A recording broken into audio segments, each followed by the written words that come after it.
Welcome to Linlithgow Palace. Linlithgow Palace stands on a low hill above a small inland loch. The site was first occupied as far back as 2,000 years by the Romans.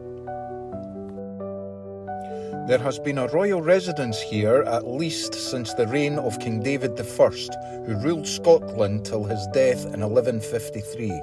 He also founded the town of Linlithgow that grew up around the royal residence.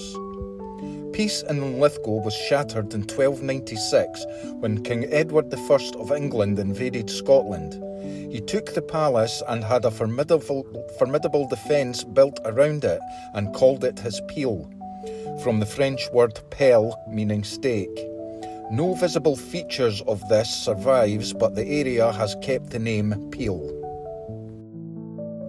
In September 1313, Linlithgow Peel was retaken by an ordinary Scotsman called William Binney, who regularly sold hay to the garrison.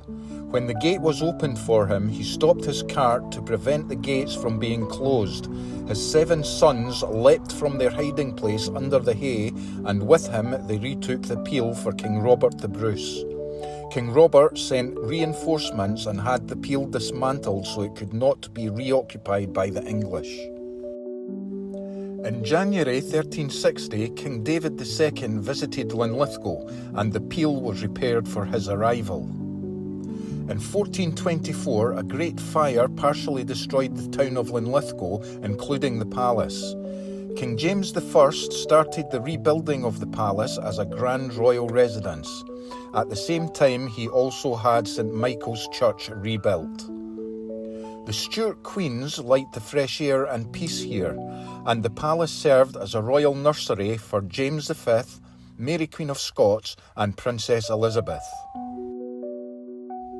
Mary Queen of Scots was born in Linlithgow Palace in 1542 and baptised in St Michael's Church.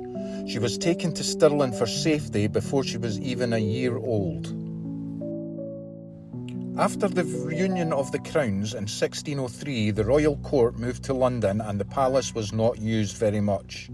It was left to decay and eventually the North Range collapsed on the 6th of September 1607. King James VI had it rebuilt in 1618, however by 1668 the palace was again described as ruinous.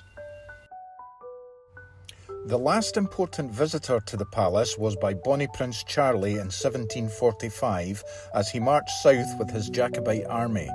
It is said the fountain in the palace, built in 1538, flowed red with wine in his honour.